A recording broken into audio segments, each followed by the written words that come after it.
kesaksian apa? Stefanus, saya naik gara-gara kesaksian Stefanus. Yesus berkata, kamu tidak pernah mendengar bahkan melihat Allah. Betul. Pertanyaan saya, di ayat itu kalimat kamu tuh siapa? Apakah mewakili semua manusia atau orang yang di sekitar Yesus?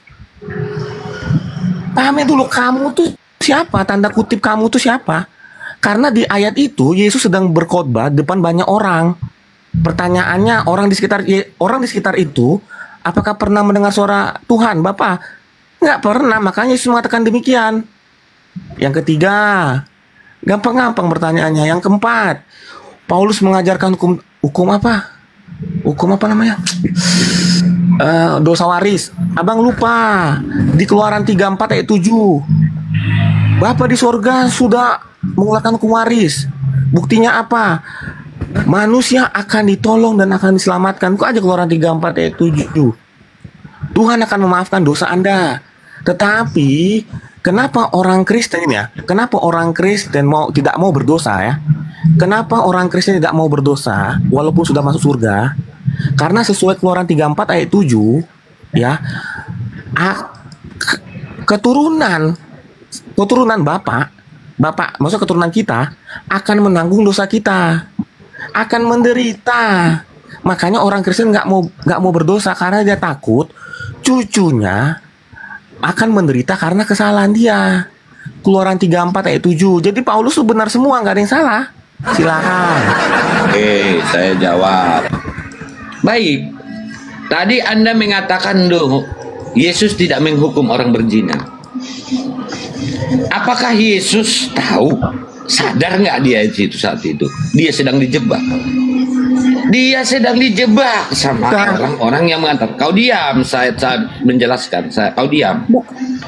Kau diam saat saya menjelaskan. Sorry, saya potong.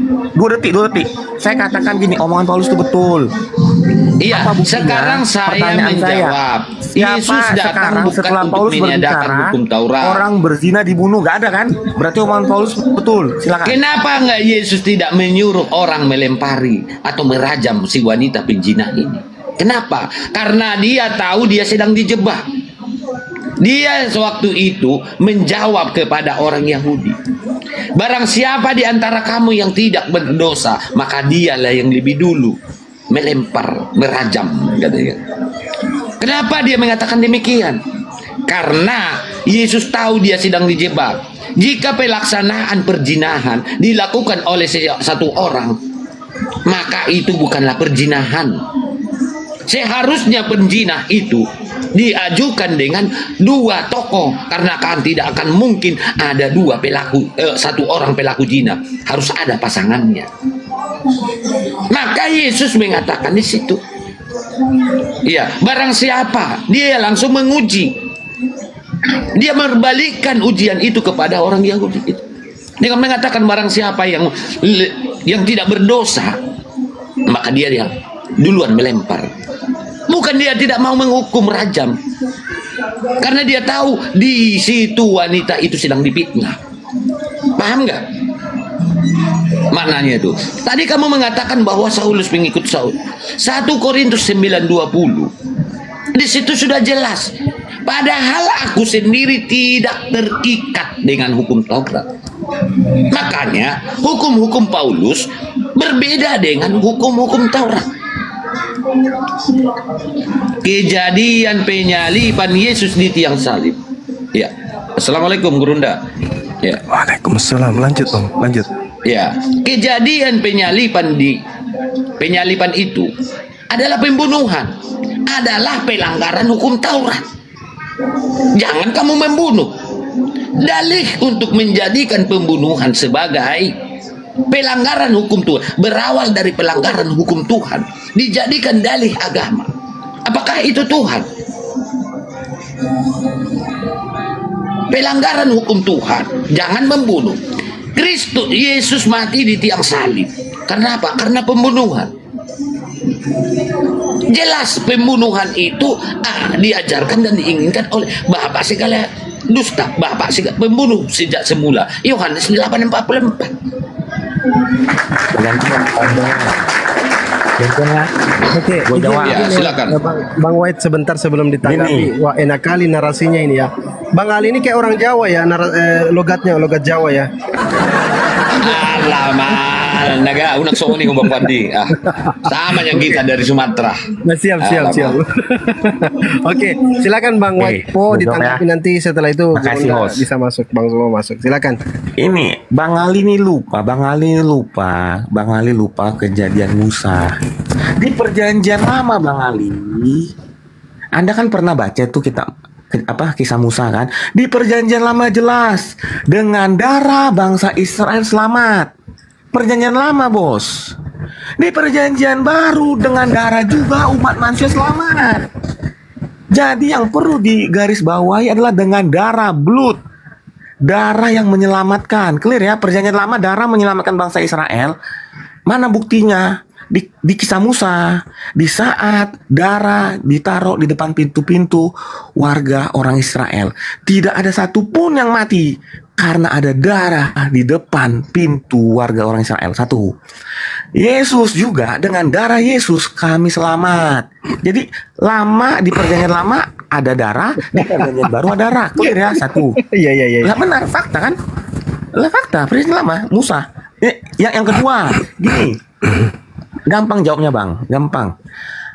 Bang, pertanyaan saya, orang Kristen tahu dari mana dia berdosa? Ya karena patokan orang Kristen adalah hukum Taurat. Abang yang nggak nyambung. Gue kasih contoh, Bang ya. Perkataan Paulus itu adalah setelah ada Yesus, hukum Taurat itu yang tanggung Yesus. Makanya saya katakan setelah Yesus, nah benar. Karena gini, Bang, dulu sebelum Yesus datang, abang berzina, abang dihukum mati. Abang sendiri nggak sendiri, abang dihukum mati. Nggak ada tuh dalam hukum Taurat. Apabila berzina dua-duanya dihukum mati, nggak ada. Ya kalau satunya kabur mau ngapain?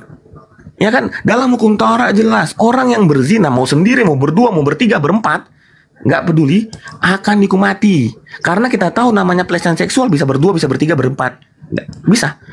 Tapi jelas itu hukum Taurat itu berbunyi orang yang berzina, artinya melakukan hubungan seksual di luar pernikahan, itu akan dihukum mati. Tapi setelah Yesus datang, ada nggak sekarang di dunia ini ya dihukum mati? Nggak ada. Berarti perkataan Paulus betul, sangat betul. Dah clear. Nah, ada lagi Bang Ali? Gua jawab semua, Bang. Makasih, Bang. Ya, silakan Gurunda. Ya, silakan Gurunda. Biar Bang Ali dulu, puaskan Bang Ali dulu. Beliau masih belum puas. Silakan, Bang. Silakan. Ya. Jadi yang menjadi pokok persoalan tadi, kamu tidak bisa mengutip data daripada narasi-narasi kamu tadi. Ya, pembenaran dari narasi kamu tidak ada. Jujurlah. Ya, karena saya melihat. Pakai data semua, Bang. Musa kan Di mana datanya? pakai data semua. Di mana datanya Yesus Musa. membatalkan hukum Taurat? Yesus Pertanyaan datang saya, mengatakan Bang. dia bukan untuk membatalkan hukum Taurat. Lebih bagus alam semesta ini sirna Hukumannya, Bang. daripada titik Hukumannya daripada bukan hukum hukum Taurat Taurat. itu sirna. Bang, Jadi ini hukumannya bukan ketetapan. Taurat, atau hukumannya. Jadi Yesus kamu tadi katakan tidak menghukum seorang penjina. Dia tahu dia dijebak sama orang ahli Taurat dengan membawa oknum atau tersangka yang tidak ada pasangan. Mungkinkah perzinahan dilakukan dengan satu orang tanpa ada suaminya, tanpa ada lawan jenisnya? Yesus tahu, sehingga dia menulis di dalam tanah, sehingga dia membalas mereka dengan apa? Dengan menyuruh barang siapa yang tidak berdosa, maka dialah yang lebih dulu melempar, katanya. Apakah ada manusia yang tidak berdosa? Dia sudah tahu cara dan trik yang dilakukan oleh Taurat untuk menguji beliau. Jadi pahamlah. Masa akan ada perzinahan dilakukan oleh satu orang? Gimana itu? Bikin malu aja kau. Iya, silakan Pak Gunung Dah. Aku Bentar ke Bang, situ aja. bentar Bang Bos. Saya ini giliran saya loh. Saya menunggu Abang Zuma dari tadi loh. Ingat. Jadi saya yang duluan naik ke Zuma. Silakan, boleh ya Bang? Boleh, silakan Bang. Oke, makasih ya Bang Zuma. Bang, makasih semuanya. Lanjut Bang, lanjut. Saya minta penjelasannya Bang Zuma tentang Quran surat ke-42 Asy-Syura ayat 13, agama langit ya. Mungkin izinkan saya membacanya dalam terjemahan Silakan, Indonesia. Bang. Telah diberikan agama pada Nuh dan yang diwahyukan padamu Muhammad dan yang diwasiatkan pada Ibrahim, Musa dan Isa. Jalanilah agama itu dan janganlah kamu berselisih di dalamnya. Kiranya Bang Zuma berkenan menjelaskan jangan kamu berselisih di dalamnya. Silakan abangku. Ya, baik. Mohon izin teman-teman sekalian. Allah Subhanahu wa taala menjelaskan di dalam Al-Qur'an surah Al-Baqarah ayat 130 dan seterusnya, wa man yarghabu an millata Ibrahim illa man safiha nafsa wa laqad istafainahu fid dunya wa innahu fil akhirati laminas sholihin. Orang yang membenci ajaran Nabi Ibrahim hanyalah orang yang memperbodoh dirinya sendiri, dan sungguh kami telah memilihnya, yaitu Nabi Ibrahim di dunia ini, dan sungguh di akhirat Ibrahim termasuk orang-orang yang saleh. Isqala lahu rabbuhu aslim, qala aslamtu lirabbil alamin. Ingatlah ketika Tuhan berfirman kepada Nabi Ibrahim alaihissalam, berserah dirilah. Kemudian Nabi Ibrahim menjawab, aku berserah diri kepada Tuhan alam semesta. Wa sabiha Ibrahimu banihi wa Yaqub, ya baniya innallaha astafa lakumuddin fala tamutunna illa wa antum muslimun. Dan Ibrahim mewasiatkan ucapan itu kepada anak-anaknya. Demikian juga Yakub, wahai anak-anakku, sesungguhnya Allah telah memilih agama ini untukmu, maka janganlah kamu mati kecuali dalam keadaan muslim. Am kuntum syuhada'a iz hadara Yaqubal maut iz qala li bani ma ta'buduna min ba'di qalu na'budu ilahaka wa ilaha abaika Ibrahim wa Ismail wa Ishaqa wa ilahan wahid wa nahnu lahu muslimun. Apakah kamu menjadi saksi saat maut akan menjemput Yakub ketika beliau berkata kepada anak-anaknya, apa yang kalian sembah sepeninggalku nanti? Mereka kemudian anak-anak Yakub menjawab, kami akan menyembah Tuhanmu dan Tuhan nenek moyangmu, yaitu Tuhan yang disembah oleh Ibrahim, Ismail dan Isa, yaitu Tuhan yang Maha Esa, dan kami hanya berserah diri kepadanya. Nah, terkait dengan Al-Quran surah Asy-Syura ayat 13, a'udzubillahi minasyaitonir rajim, syara'a lakum minad din ma wassa bihi nuha walladzina auhayna ilaika wa ma wassayna bi Ibrahim wa Musa wa Isa ay aqimuddin wa la tafarraqu bi wa la tatafarraqu fi kabura 'alal musyrikin ma tad'uuhum ilai Allahu yajtabi ilaihi may yasha wa yahdi ilaihi may yunib. Jadi di ayat tersebut Al-Quran meneguhkan Allah mensyariatkan, menghukumkan, memberi aturan, main, kaidah-kaidah kepada Nabi Ibrahim, kepada Nabi Nuh, dan diwasiatkan kemudian kepada nabi-nabi setelahnya, yaitu dinul, aturan agar damai sejahtera, agar tidak kacau, apa yang Allah telah wahyukan kepada Nabi Muhammad SAW. Artinya apa yang diterangkan oleh Allah kepada Nabi Muhammad sebelumnya Allah sudah menerangkan dan mewasiatkannya kepada Nabi Nuh alaihissalam. Apa yang Allah telah wasiatkan kepada Nabi Ibrahim, kepada Nabi Musa, kepada Nabi Isa, apa itu? Tegakkanlah keimanan dan ketakwaan dan janganlah kamu berpecah belah di dalamnya. Artinya bahwa kalau kita melihat rangkaian utusan, yaitu utusan Allah kepada alam semesta ini, mulai dari Nabi Adam, kemudian Nuh, kemudian Nabi Ibrahim dan seterusnya sampai kepada Nabi Muhammad SAW, seruannya senantiasa selalu menyembah hanya kepada pencipta langit dan bumi, Rabbus samawati wal ar, dan tidak ada segelintir sedikit pun ajaran yang mengajarkan kemudian untuk menyembah kepada apa yang ada di atas bumi, kepada ciptaannya. Tidak ada itu. Semuanya hanya menyembah kepada pencipta langit dan bumi. Ini yang diwasiatkan kemudian oleh Allah kepada Nabi Muhammad, dan ternyata terlebih dahulu sudah pernah diwasiatkan kepada nabi-nabi sebelumnya. Sangat berat bagi orang-orang musyrik untuk mengikuti ajaran Nuh yang kamu serukan kepada mereka. Saya hanya ingin mengatakan begini, saudara.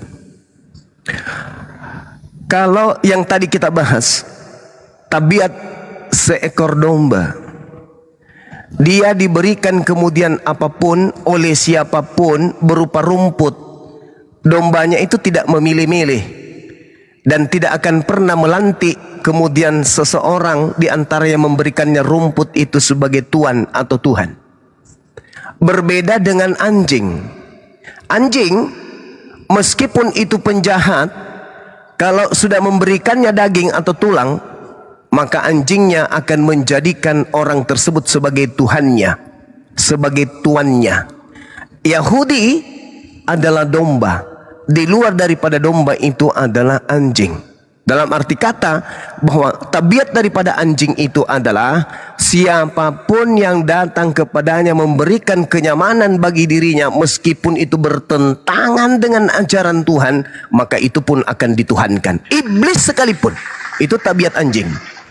Iblis, setan datang mengenakkan mereka dengan menghapuskan segala aturan Tuhan, itu pun dituhankan. Itu anjing itu gitu. Jadi kalau ada seekor anjing menggonggong kasih tulang, diam dia. Jadi kalau ada orang mengaku dirinya keturunan Adam, mereka mengaku dirinya hamba Tuhan, tapi Anda berikan kenikmatan, kenyamanan kepada dirinya berupa hilangkan semua aturan-aturan dan janji mereka keselamatan, pasti Anda akan dituhankan. Itulah tabiat gugup. Nah, ini tidak disifati oleh ajaran nabi-nabi. Ajaran nabi-nabi seberat apapun, diperintahkan sholat tahajud, tahajud. Bangun subuh, sholat, sholat. Disuruh puasa 30 hari non-stop puasa. Apapun, itulah tabiat daripada domba. Nurut kepada siapapun yang mengajarkan kebaikan, kebenaran. Kalau anjing enggak, nurut kepada siapapun yang memberikan kenyamanan. Saya tuannya, saya yang beli anjing, tapi saya hanya memberikan secercah kemudian makanan. Tapi kalau yang memberikan itu penjahat, memberikannya tulang, memberikannya tempat yang layak, maka itulah yang dituankan. Itulah tabiat daripada anjing. Jadi kembali kepada pertanyaan saudara, hanya ada satu agama di atas muka bumi ini, yaitu agama damai sejahtera. Agama damai sejahtera, agama yang selamat, agama yang mengajarkan manusia selamat. Makanya Yesus disebut juru selamat. Artinya apa? Juru Islam, juru shalom. Yesus kalau bertemu dengan teman-temannya, kepada muridnya, apa kata Yesus? Shalom alaikum. Islam untuk kalian. Aku tinggalkan Islam untuk kalian. Aku tinggalkan damai sejahtera untuk kalian. Yesus tidak pernah menyebut Kristen. Kristen itu pengikut Kristus. Pengikut Kristus ini adalah apa yang sudah dinubuatkan. Waspadalah kepada Kristus. Kristus yang datang. Matius 24 nomor 24. Sebab Kristus palsu dan nabi-nabi palsu akan datang dan akan melakukan banyak mukjizat sekiranya mungkin menyesatkan orang-orang pilihan saja.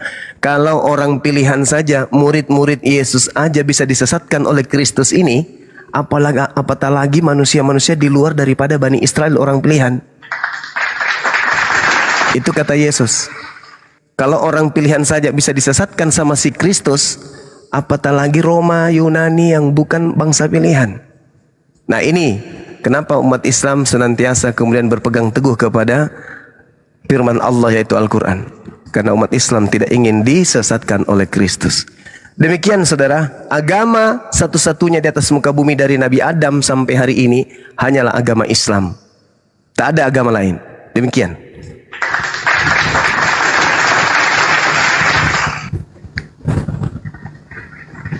Oke Bang Juma, makasih. Maksud saya ya gimana ya, saya tidak punya kemampuan untuk membantahnya. Anda benar kalau Anda menyimpulkan bahwa kita kembali ke kesempurnaan agama. Jadi Taurat itu Semah Israel, Tuhan Esa. Yesus hukum yang terutama, Tuhan Esa. Tauhid Islam, surat 114 ayat 1, Tuhan itu Esa. Maksud Anda baiklah semuanya hidup dalam keislaman dan tidak ada perselisihan. Mungkin begitu yang Abang maksud ya. Silakan. Iya, betul. Jadi gini saudara, Yesus itu kan menerangkan gini dalam Matius 5 nomor 20 kan. jika hidup keagamaanmu tidak lebih baik dari ahli Taurat, maka kamu tidak akan bisa masuk ke dalam surga. Itu kuncinya dulu. Kunci yang kedua, Yesus berkata dalam Yohanes 14, Yohanes 16, masih banyak yang ingin aku ajarkan kepadamu, tapi kamu tidak sanggup, belum sanggup. Saat ini belum bisa untuk menanggungnya. Belum, masih banyak tapi belum, bukan malah dikurangin. Masih banyak yang ingin aku ajarkan kepadamu, tapi kamu belum sanggup menanggungnya. Tetapi ketika ia datang, yaitu roh kebenaran, dialah yang akan kemudian mengajarkan segala sesuatunya kepadamu. Maka hidup keagamaan yang lebih baik adalah hidup keagamaan yang sempurna. Makanya Yesus mengatakan, jika hidup keagamaanmu tidak lebih baik daripada ahli Taurat, maka kamu tidak akan masuk ke dalam kerajaan surga. Itu kata Yesus. Kemudian di dalam Matius 23 nomor 1, nomor 2, nomor 3, apa kata Yesus? Orang Yahudi, orang Farisi telah menduduki kursi Musa. Dengarkanlah segala sesuatu yang diperintahkan kepadamu, tetapi jangan kamu mengikuti pekerjaan-pekerjaan mereka. Kenapa? Mereka berkata tentang hukum Taurat, tetapi mereka tidak mempraktekkannya. Artinya apa? Jangan mengikuti ahli Taurat. Ahli Taurat itu hanya berteori, tidak mempraktekkan. Sedangkan yang benar menurut Yesus adalah bukan hanya sekedar menjalankan Taurat, tapi bahkan jauh lebih baik daripada itu. Nah, bagaimana dengan Kristen? Borok-borok lebih baik, yang ada saja dihapuskan. Jangan kamu ikuti kata-kata Yesus. Ahli Taurat dan orang Farisi, mereka menduduki kursi Musa, mereka mengajarkan Taurat, tapi mereka tidak mempraktekkan. Bedanya dengan Kristen itu apa? Artinya jangan ikuti Kristen yang kemana-mana bawa kitab Taurat. Ke gereja diketik ada buku Taurat katanya. Apakah mereka praktekkan? Tidak sama sekali. Keluaran 20 salah satunya nomor 3. Jangan ada ilah lain di hadapanku. Jangan. Kristen membuat ilah baru, namanya Yesus dan Roh Kudus, dan dikatakan ilah lain selain pada ilahnya Bani Israel ini adalah sehakikat dengan ilahnya Bani Israel. Makanya dikatakan dalam Tritunggal, tiga pribadi dalam satu hakikat. Itu artinya sudah merusak tatanan dari hukum Taurat. Jangan ada ilah lain, berarti Yesus tidak boleh diilahkan. Burung merpati jangan diilahkan, karena tidak boleh. Hanya ada satu ilah, yaitu yang datang menyatakan diri kepada Yesus. Jadi gitu saudara. Makanya dikatakan oleh Yesus bahwasanya aku tinggalkan damai sejahtera untukmu, damai sejahteraku untuk kalian. Aku akan menyertai kalian selama-lamanya. Cobalah ini. Ketika Yesus datang hari ini ke Indonesia misalnya, kemana hendak Yesus pergi? Ke gereja atau ke masjid? Ke masjid. Kenapa? Karena di masjid masih menemani ajaran Yesus. Masih Islam yang menjalankan syariatnya. Masih Islam yang mengikuti instruksi-instruksinya. Sujud, syahadatain, sunat, puasa, tauhid, dan mendudukkan dirinya sebagai utusan Tuhan. Dia akan menyertai aku selama-lamanya. Siapa yang menyertai Nabi Isa atau Yesus sampai hari ini? Kami umat Islam.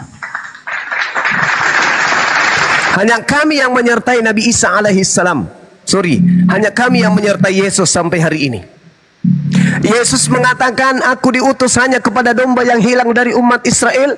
Apakah ajaran itu luntur di Islam? Tidak. Ajaran itu masih ada. Wa isqala Isa bin Maryam ya bani Israel inni rasulullahi ilaikum. Nabi Isa menyatakan kemudian di dalam kitab pengajarannya bahwasanya aku akan datang dengan tanda-tanda langit, kuasa-kuasa langit akan berguncang, matahari menjadi gelap, bulan tidak bercahaya, bintang-bintang berjatuhan. Kami masih menyertai ajaran itu. Al-Quran surah As-Zukhruf ayat 61, wa innahu la ilmul lisa'ah fala tamtarunna biha wattabi'un hadza siratun mustaqim. Dan sungguh dia Nabi Isa benar-benar menjadi pertanda akan datangnya hari kiamat. Matahari kemudian tidak bercahaya, bulan kemudian tidak bercahaya, bintang-bintang berjatuhan, gunung-gunung akan berterbangan, bumi ini akan digulung sedahsyat-dahsyatnya. Itulah bahwa kami masih menemani ajaran Yesus sampai hari ini. Yesus berkata, tanda-tanda kedatanganku adalah sebagai pertanda akan datangnya hari kiamat. Sedangkan di Kristen baru juga tidur sejenak mimpi bertemu dengan Yesus, baru juga jalan ke padang gurun sudah bertemu dengan Yesus, baru kemudian di gereja tidur bertemu dengan Yesus, salat tahajud yang murtad bertemu dengan Yesus, umroh yang murtad bertemu dengan Yesus. Kalau Yesus yang Anda temui, kiamat sudah. Karena kapan Yesus yang datang, dunia ini akan hancur. Karena kedatangannya disertai dengan tanda-tanda kiamat. Muridnya bertanya, wahai guru, apa tanda kedatanganmu? Matius 24 nomor 3. Yesus menjawab di data nomor 27 dan 28, 9 dan juga nomor 30. Tanda-tanda kedatanganku disertai dengan matahari menjadi gelap, bulan tidak bercahaya, bintang-bintang berjatuhan, kuasa-kuasa langit berguncang. Aku akan nampak di langit, semua manusia akan meratam dan seluruh manusia akan melihat aku. Itu tanda kedatangan Yesus, itu bahaya. Tanda kedatangan Yesus itu bintang-bintang berjatuhan, Cak Ayu. Itu tanda kiamat. Jadi kalau ada orang Kristen mengatakan Yesus sudah pernah datang di padang gurun kepada Paulus, alamak, berarti sudah kiamat di tahun 2000 tahun yang lalu. Al-Quran mengatakan wa innahu la ilmul lisa'ah fala tamtarunna biha wattabi'un hadza siratun mustaqim. Jadi agama yang betul adalah agama yang mengatakan tanda kiamat itu muncul ketika Nabi Isa alaihi salam itu nuzul ke bumi. Tanda penyesat, kata Yesus. Jadi apabila ada orang berkata ada Yesus di sini, ada Yesus di sana, aku bertemu Yesus di padang gurun loh, aku bertemu Yesus dalam bilik penjara loh, jangan kamu percaya. Sebab Yesus palsu akan muncul melakukan banyak mujizat sekiranya mungkin menyesatkan orang-orang pilihan juga. Itu kata Yesus. Maka yang menyertai ajaran Yesus hanya Islam. Tanda-tandaku, kalau aku yang datang, bla bla bla bla, dan itu dikekalkan di dalam Al-Quran surah As-Zukhruf ayat 61.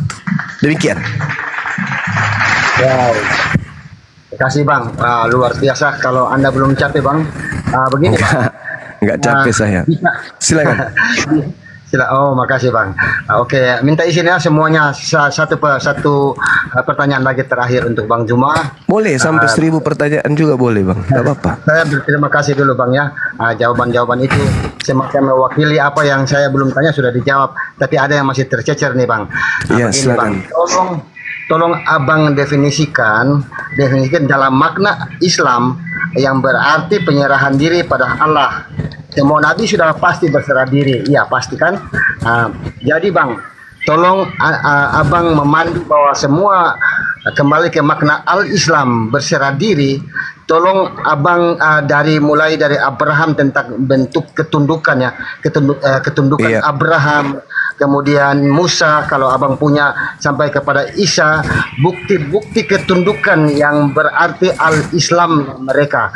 Demikian Bang, silakan. Baik. Jadi tadi di awal saya sudah menyatakan di dalam Al-Quran surah Al-Baqarah bagaimana kemudian Nabi Ibrahim dan seterusnya itu berserah diri kepada Allah. Iya Bang. Iya. Jadi Islam itu kan artinya memiliki kaidah di dalam keagamaan yang berdasar kepada ketundukan. Islam secara terminologi itu adalah aturan perdamaian. Aturan perdamaian ini ditopang oleh dua konsep, keesaan Tuhan dan hukum-hukum yang Tuhan yang esa ini berikan kepada manusia yang kemudian diajarkan melalui para utusan. Nah, ketika kemudian berbicara mengenai Islam, apakah para nabi itu Islam semuanya? Yes. Islam itu pokok hukumnya. Orang yang menjalankan pokok hukum itu disebut muslim. Adam kejauhan, Nabi Musa kejauhan. Kita bahas aja Yesus. Apakah Yesus itu seorang muslim? Coba kita lihat di dalam Yohanes 14 nomor 31. Ini perintah Yesus loh. Apa katanya? Agar supaya dunia tahu. Yohanes 14 nomor 31. Agar supaya dunia tahu. Maksudnya apa? Agar orang Indonesia tahu bahwa aku Yesus mengasihi Bapa. Ingat kalau mengasihi Bapa di dalam Ulangan 11 nomor 1, mengasihi Bapa adalah mentaati, mempraktekkan segala perintah-perintah Bapa. Yosua 22 nomor 5, yang disebut mengasihi Bapa adalah setia, bertekun, taat, tunduk, berserah diri, menjalankan segala perintah dan menjauhi segala larangan Bapa. Yosua 22 nomor 5, Ulangan 11 nomor 1, yang disebut mengasihi Bapa adalah mentaati perintah-perintah Bapa. Itu mengasihi. Bahwa aku mengasihi Bapa dan bahwa aku melakukan segala sesuatu seperti yang diperintahkan Bapa kepadaku. Pertanyaan saya sebentar, tolong dijawab ini, singkat aja. Ketika Yesus mentaati segala perintah Tuhan kepadanya, bolehkah Yesus dituhankan? Tidak bang, tidak. Supaya dunia tahu, supaya orang Indonesia tahu, Yesus tidak boleh dituhankan. Kata Yesus, kenapa? Karena Yesus sendiri itu orang yang bertuhan. Orang yang bertuhan. Apa buktinya? Terlontar dari lisannya sendiri, aku melakukan segala sesuatu seperti yang diperintahkan Bapa kepadaku. Yohanes 14 nomor 31. Yohanes 17:3. Yohanes 17:3. Hidup kekal itu maksudnya apa? Untuk apa kita ke gereja? Untuk apa kita kebaktian? Untuk apa kita nyanyi-nyanyi, berhaleluya ria? Kalau tujuannya bukan hidup kekal. Sementara Yesus sudah memberikan tiket, memberikan karcis, memberikan kemudian kunci jawaban. Hidup kekal itu la ilaha illallah wa Yesus Rasulullah. Jelas kok itu? Tidak ada Tuhan selain Dia yang telah mengutus Yesus dan mengakui Yesus sebagai utusannya. Itu kunci hidup kekal. Di luar daripada itu mati. Makanya umat Islam beriman. Wa isqala Isa bin Maryam ya bani Israel inni rasulullahi ilaikum musaddiq lima baina yadayhi minat tara wa mubashiran bi rasuliyati min ba'di ismuhu Ahmad. Jelas itu. Itu imannya umat Islam. Beriman kepada oknum yang datang di tengah-tengah Bani Israel, lahir tanpa ayah, yang mengajarkan hikmat Injil dan mengajarkan kemudian tentang kebangkitan. Ini dalil, saudara. Jadi Yesus itu Muslim. Dia berserah diri. Dia melakukan segala sesuatu seperti yang diperintahkan Bapa kepadanya. Itulah Yesus yang kami cintai. Makanya Bang Suma bikin YouTube, I love Yesus because we Muslim. Saya cinta kepada Yesus sebab Yesus adalah Muslim yang taat. Bisa tidak kemudian orang-orang Kristen menganut ajaran kasih mengatakan itu? Aku cinta Nabi Muhammad karena Nabi Muhammad mengajarkan bahwa Yesus itu adalah Rasul. Bisa nggak lisan Kristen mengucap kayak begitu? Nggak bisa. Lalu siapa ajaran kasih sesungguhnya? Islam.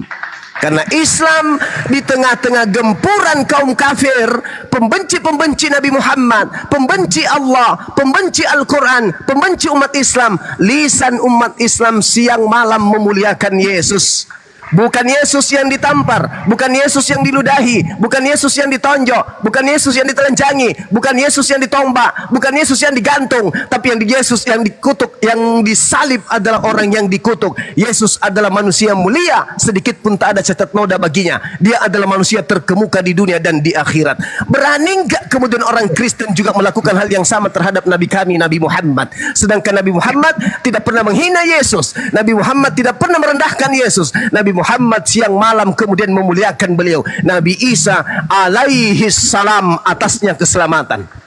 Berani enggak mereka orang-orang Kristen yang menganut ajaran kasih ini memuliakan Nabi Muhammad sebagaimana umat Islam memuliakan Yesus yang mereka sembah? Berani enggak? Tidak berani. Maka pertanyaannya yang paling besar adalah, siapa sih sebenarnya penganut ajaran kasih itu? Islam atau Kristen? Saya berani mengatakan di depan para pendeta, jangan kau hina Yesusku, jangan kau rendahkan Yesusku. Dosa kalian, pemborit, pembunuh, pesina, pemerkosa, koruptor, dan seterusnya, tidaklah pantas Yesusku menjadi penebus dosa-dosa kalian. Tidaklah pantas Yesusku kalian sebut anak binatang, anak domba. Tidak pantas. Silakan Anda pertanggungjawabkan dosa kalian di hadapan Tuhan. Jangan ku bawa-bawa Yesusku untuk menebus menjadi tumbal bagi dosa-dosa kemaksiatan kalian. Berani tidak kalian mengatakan itu kepada Nabi Muhammad? Di mana Nabi Muhammad diutus kepada kalian? Bil bayyinati was-zubur wa anzalna ilaika dzikra litubayyana lin-nasi ma nuzila ilaihim wa la'allahum yatafakkarun. Nabi Muhammad datang kemudian untuk membimbing seluruh umat manusia, wa yuzakkihim. Tugasnya adalah menghapus dosa-dosa seluruh umat manusia. Bayangkan itu. Al-Qur'an surah Al-Jumu'ah ayat 2, Nabi Muhammad datang untuk mensucikan jiwa-jiwa manusia. Dia datang mensucikan jiwa manusia. Bayangkan saja kalau kalian mati dalam kekufuran. Kristen Anda mati dalam kekufuran, ada enggak Yesus kemudian mengajarkan Kristen? Enggak. Matius 7:22 nomor 23. Pada hari terakhir nanti banyak orang berseru kepadaku, Tuhan Yesus, Tuhan Yesus, bukankah kami sudah bernubuat pakai namamu Tuhan Yesus, mengusir setan pakai namamu Tuhan Yesus, bermujizat pakai namamu Tuhan Yesus? Apa tanggapan Yesus pada saat itu? Pada hari itulah aku akan berterus terang kepada Kristen, enyahlah daripadaku, aku tidak mengenal Kristen. Kalian semua Kristen adalah pembuat kejahatan. Untung ada Nabi Muhammad. Nabi Muhammad datang kemudian mengajak kalian. Jangankan kalian, orang-orang ahli kitab aja diajak oleh Nabi Muhammad. Jangankan kalian yang bukan Bani Israel, orang Bani Israel aja diajak oleh Nabi Muhammad. Ya ahlal kitab, qad ja'akum rasuluna yubayyinu lakum katsiran mimma kuntum tukhfuna minal kitab wa ya'funa an katsir. Qad aku minallah nur wa kitabum mubin yahdi bihillah man ittaba ridwanahu subulas salam. Dengan Al-Quran itu kemudian Allah memberi petunjuk kepada seluruh manusia yang mengikuti keridaannya kepada jalan keselamatan. Sekarang kalau tidak ada Al-Quran yang diajarkan oleh Nabi Muhammad, kemana ente hendak berpijak? Sedangkan Yesus hanya diutus kepada domba yang hilang dari umat Israel. Dan mereka yang nyamar-nyamar sebagai pengikutnya, enyahlah daripadaku kalian semua pembuat kejahatan, aku tidak mengenal kalian. Kemana kalian harus pergi? Kepada Nabi Muhammad, satu-satunya jalan keselamatan. Yahdi bihillah manittaba ridwanahu subulas salam. Satu-satunya jalan yang diridai keselamatannya oleh Allah hari ini adalah dinul Islam. Berani tidak kalian menyuarakan, terima kasih wahai Nabi Muhammad, engkau telah memberikan jalan keselamatan meskipun kami belum bisa menerimamu? Enggak berani. Tapi kami umatnya Nabi Muhammad berani mengatakan, Yesus alaihi salam, Yesus atasnya keselamatan. Yesus adalah anak manusia yang suci, dia terkemuka di dunia dan di akhirat. Yesus akan datang menghakimi mereka yang telah menuhankan dirinya di hadapan Tuhannya. Wa isqalallahu ya Isa bin Maryam a anta qulta linnas tahizuni, wahai Isa yang kuciptakan tanpa ayah, apakah engkau yang telah mengajarkan manusia-manusia cupu, tak berkepala, tak berakal ini untuk menuhankan dirimu selain daripada aku? Apa kata Nabi Isa? Qala subhanaka ma yakunu li an aqula ma laysa li bihaqq. Yohanes 12 nomor 49. Aku tidak bisa berkata-kata selain daripada apa yang diperintahkan untuk aku katakan, dan aku sampaikan, dan firman yang disampaikan kepadaku itu adalah kekal, tidak pernah bisa berubah. Lalu kemudian Nabi Isa mengajarkan apa? Ma qultu lahum illa ma amartani bi ani abudullah rabbi wa rabbakum. Aku hanya mengajarkan kepada kaumku Bani Israel, sembahlah Allah, Tuhanku dan Tuhanmu. Wahai Maria, jangan kau sentuh aku, tetapi pergilah kepada saudara-saudaraku, katakan kepada mereka, aku akan pergi kepada Tuhanku dan Tuhanmu. Itu kata Yesus. Saya kira begitu saudara, bahwa Yesus itu mengajarkan kemudian untuk berislam, bukan menjadi Kristen. Satu hal dari saya terakhir, Kisah Para Rasul 3:22 nomor 23. Apa yang tertore di sana? Bukankah telah diajarkan kepada Nabi Musa bahwa Elohim akan mengutus seorang nabi yang sama seperti Musa? Barang siapa yang tidak mendengarkan nabi tersebut, maka dia akan dilenyapkan dari bangsa kita. Pertanyaan saya, siapa nabi yang sama seperti Musa yang diajarkan memerangi orang-orang yang membangkang kepada pencipta langit dan bumi? Yesus mustahil. Yesus tidak pernah menjadi pejuang. Yesus tidak pernah menjadi panglima perang. Yesus malah diselamatkan oleh Allah karena ingin diperangi oleh orang-orang kafir. Lalu siapa dia? Tak lain dan tak bukan adalah dia yang dinubuatkan di dalam Ulangan 33 nomor 2. Seorang pembawa hukum dari Faran, yang di tangan kanannya menyala kemudian tonggak api yang menyala-nyala, yang siap membakar seluruh hukum jahiliyah yang ada di depannya, yaitu Al-Quranul Karim, yang menghancurkan semua bentuk berhala yang ada di atas muka bumi. Sisa satu. Kemudian ajaran-ajaran yang tidak kemudian tunduk kepada Al-Quran, hukum yang datang dari langit. Siapa itu? Ajaran keturunan iblis yang didatangkan oleh dia yang telah mencobai Nabi Adam alaihissalam, yang ingin menyamai pencipta langit dan bumi dengan mengangkat derajat manusia tadinya setara dengan pencipta langit dan bumi. Demikian sementara, silakan. Wow bang, aduh bang, luar biasa bang. Saya maaf, izinkan saya memakai bahasa Islam yang familiar ya. Subhanallah, luar biasa abang ini. Abang Masya Allah.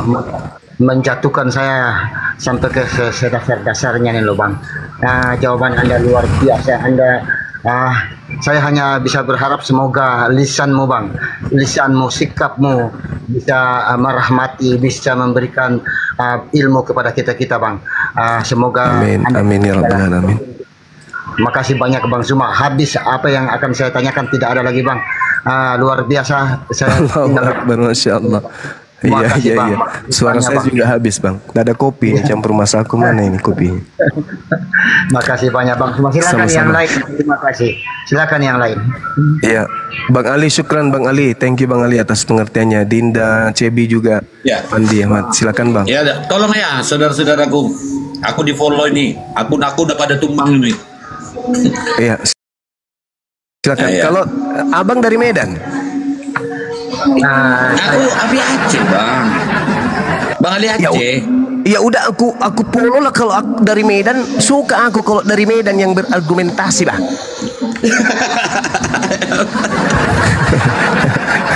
Saya follow bang, saya follow back. Iya, Waalaikumsalam. Masya Allah. Jadi gini bang, ya. Jadi lanjut. aku buka komal juga. Jadi Silakan, aku Abang, silakan. udah tumbang.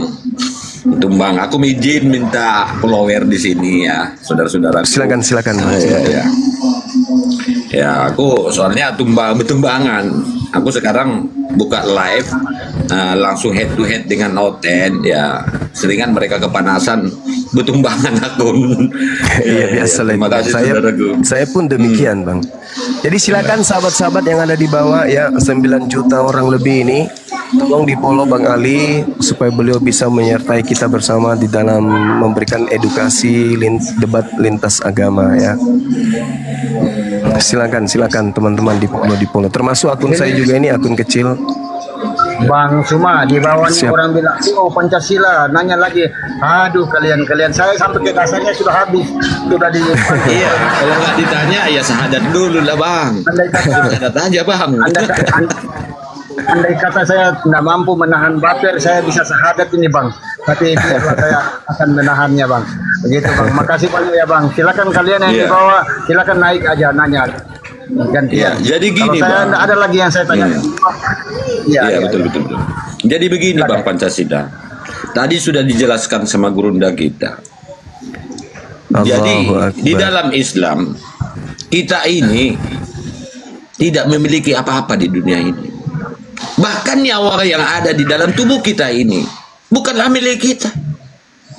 Jika si pemilik ingin mengambilnya, ini hanya dipinjamkan. Jika si pemilik ingin mengambilnya, apakah kita berdaya untuk menundanya? Tidak. Jangan sampai saudaraku, si pemilik mengambil, tapi kita belum mengenal pencipta kita. Kita belum di dalam ajarannya, belum berada di dalam siratal mustaqim yang dijanjikan. Jangan sampai liang lahat di depan kita, senantiasa ada di hadapan kita. Saat kita sudah masuk ke dalam liang lahat, kita tidak akan bisa lagi meminta tolong, minta ampun, atau meminta 1 detik untuk kembali ke muka bumi ini. Tidak ada waktu lagi. Maka jangan sampai si pemilik itu meminta haknya kembali. Tidak hanya dipinjamkan nyawa, harta, sanak saudara yang kita miliki di dunia ini, kekayaan yang kita miliki, semuanya kita tinggalkan. Yang kita bawa ke dalam alam barzakh itu apa? Hanya amalan dan tauhid yang benar. Artinya pengenalan diri kita kepada Tuhan kita yang semestinya, yang sebenarnya, yaitu Tuhan pencipta alam semesta alam, Rabbul Alamin. Oke. Ya begitu saudaraku, jangan sampai ya Anda menunda-nunda, maka Anda yang akan mendapatkan konsekuensinya. Nah, makanya Bang Ali begini ya, maksudnya saya selalu melintas di komal-komal Islam. Saya itu tidak punya kemampuan untuk mendapatkan, walaupun saya belajar banyak tentang Islam dalam konteks terjemahan ya, lintas agama. Tapi saya semula sih ada hal yang aneh, tapi kemudian terjawab dengan sendirinya. Dan saya tidak punya kemampuan lagi melihat kelemahan Islam. Namun setiap saya melintas di bawah, saya lihat juga ya, kalau ke hostnya kayak yang masih muda dari komal-komal Islam, saya melihat banyak kelemahannya, harus diakui juga.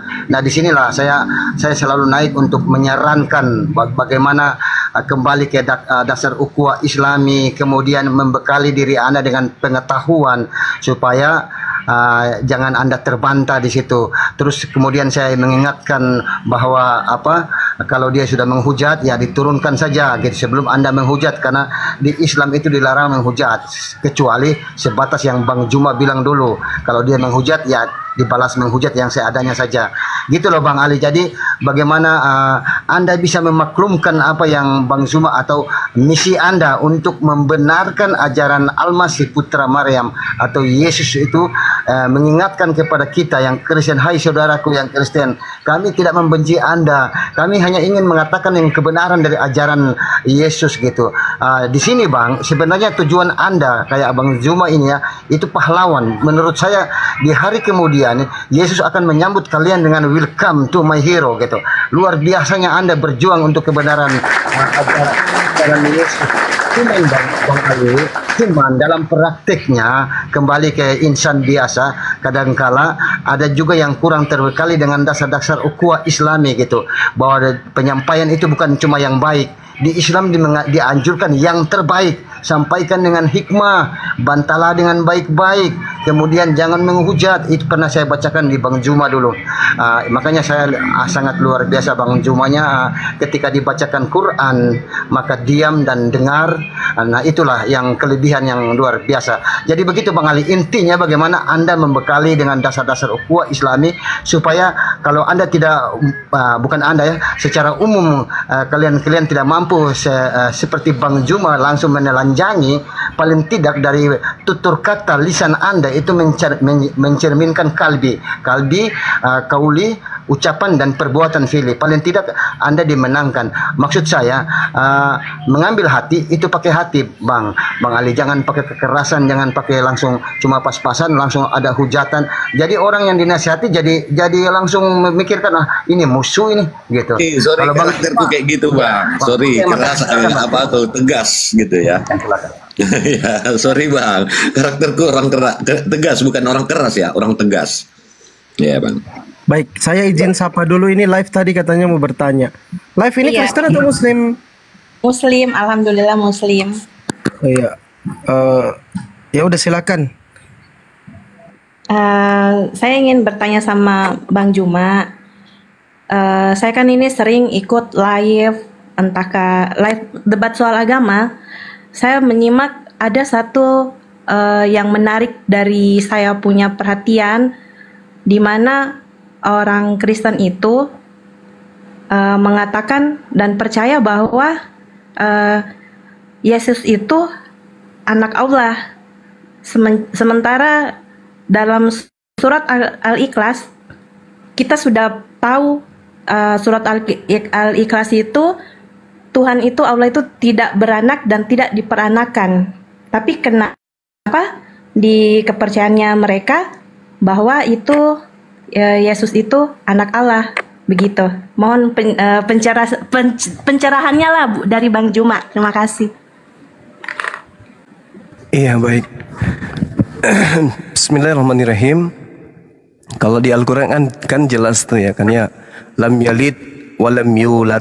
Pencipta langit dan bumi itu tidak beranak dan tidak diperanakkan. Lalu bagaimana dengan Yesus? Apakah Yesus ini anak Tuhan? Nah, kekeliruan yang muncul kemudian ketika memaknai sama seperti pemaknaan yang keliru terhadap ungkapan dalam Islam kekasih Allah. Orang-orang beriman itu kekasih Allah. Sedangkan dalam perspektif pemahaman kita, kekasih itu adalah adanya insan manusia yang kita cintai. Dia adalah kekasihku, berarti identik kepada manusia yang kita cintai. Tetapi ketika berbicara mengenai kekasih Allah, bukan berarti Allah itu adalah manusia yang kita cintai. Jadi umat Islam dalam hal ini, karena sudah terpatron dalam benaknya bahwa pencipta langit dan bumi itu adalah laisa kamitslihi syai', tidak serupa dengan manusia, maka ketika dia mengatakan kekasih Allah, itu bukan berarti Allah itu adalah manusia. Nah, bedanya kemudian mereka meninggalkan muara cakupan keilmuan yang datang kepada Bani Israel.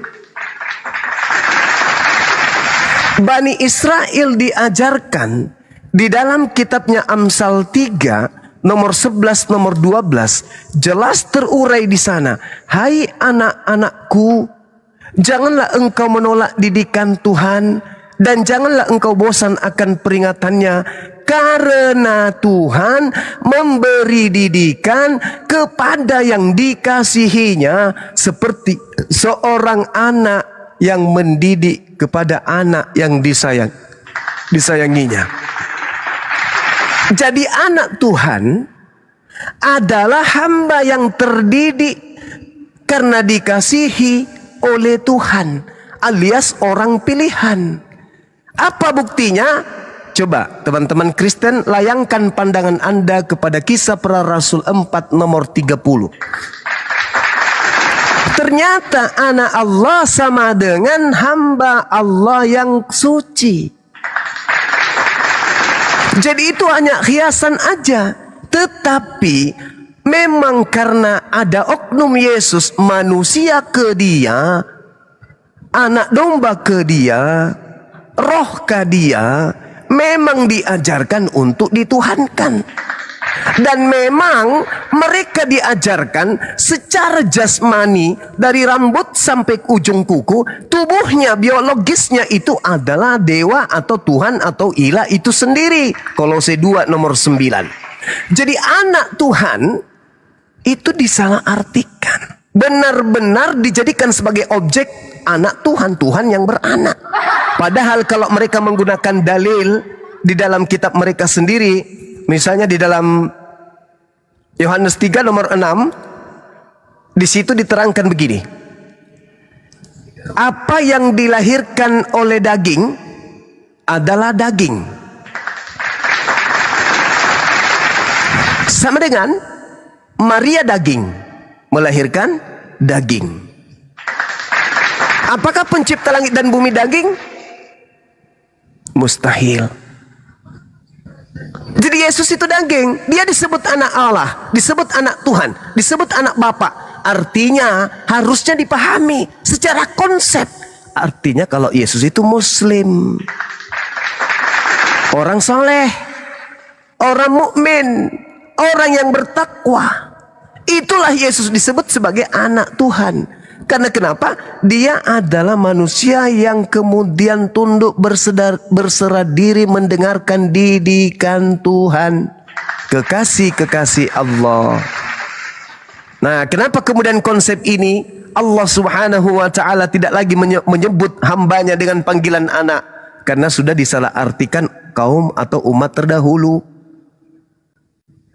Sudah disalahartikan. Makanya Nabi Muhammad itu tidak lagi dipanggil anak, tetapi dipanggil hambaku yang suci. Nah, inilah yang ingin saya sampaikan, bahwa kesalahpahaman yang disengaja. Kesalahpahaman yang disengaja. Mereka sengaja salah paham supaya kesalahannya itu dianggap sebagai sebuah kebenaran. Nah, inilah yang diterangkan oleh Al-Quran. Hal unabbi'ikum ala man, apa diterangkan? Sorry, saya lupa ayatnya dalam Al-Quran surah Asy-Syura ayat 52. Hal unabbi'ukum ala man tanazzalul syayatin tanazzalu ala kulli afakin azim. Nah, ini saya berhati-hati kalau sudah baca ayat kayak gini, saya berhati-hati karena barusan ada guru saya yang menegur saya. Tadi saya keseleo lidah dan itu sudah beberapa kali katanya. Ketika saya membaca Al-Quran surah As-Saff yang harusnya saya membacakan tidak sesuai, yang harusnya saya membacakan sesuai dengan kaidah Quran, saya kemudian membacanya tidak sesuai dengan kaidah. Itu disebabkan karena ayat itu ada beberapa kemiripan di dalam ayat-ayat yang lain. Wa iz qala Isa bin Maryam ya bani Israel inni rasulullahi ilaikum musaddiqan lima baina yadayhi. Harusnya yadayhi, saya bacanya yadayhi minat Torah. Itu kekeliruan saya di situ. Saya minta maaf para dewan guru. Alhamdulillah, terima kasih, saya masih diperhatikan. Masya Allah, ini adalah kekeliruan saya, khilaf murni, kesalahan saya. Dan inilah kemudian manfaatnya ketika umat Islam saling mengingatkan satu sama yang lain. Semoga guru saya yang mengingatkan tadi mendapatkan berkat dan rahmat dari Allah, dimudahkan urusannya, dan diberikan keselamatan, kenikmatan sebagai orang-orang yang diberi keselamatan dunia dan akhirat beserta dengan keluarga. Amin, amin ya rabbal alamin. Saya berharap ke depannya ketika saya ada hilaf seperti ini, supaya diingatkan, ya, supaya diingatkan, jangan kemudian dibully, jangan kemudian dijadikan sebagai lelucon, dijadikan sebagai hal gibah, buat koma lalu menista, menghinakan dan seterusnya. Jangan, karena saya orangnya mau dikritik, saya orangnya mau diluruskan, mau diarahkan ketika ada yang keliru.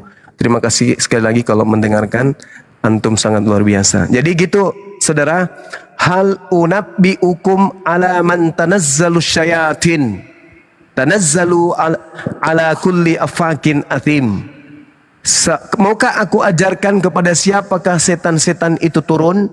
Mereka setan itu turun kepada setiap pendusta yang banyak berdosa. Sekira begitu saudari, mudah-mudahan apa yang saya sampaikan bisa bermanfaat. Demikian. Ya, terima kasih Bang Zuma.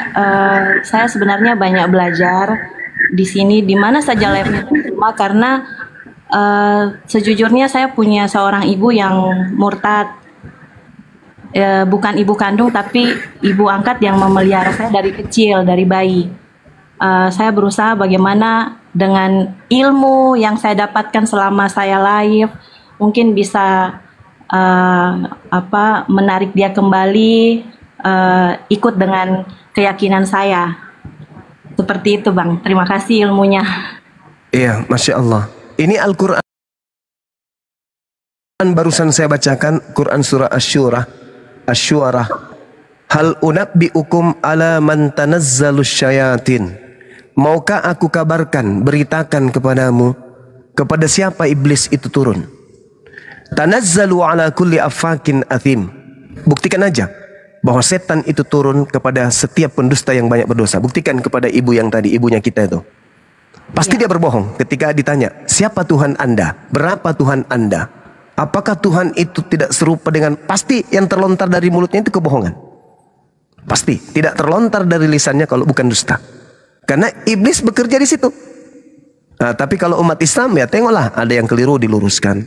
Saudaraku, sahabatku, Anda khilaf membaca ayat suci Al-Quran dan itu sudah berulang.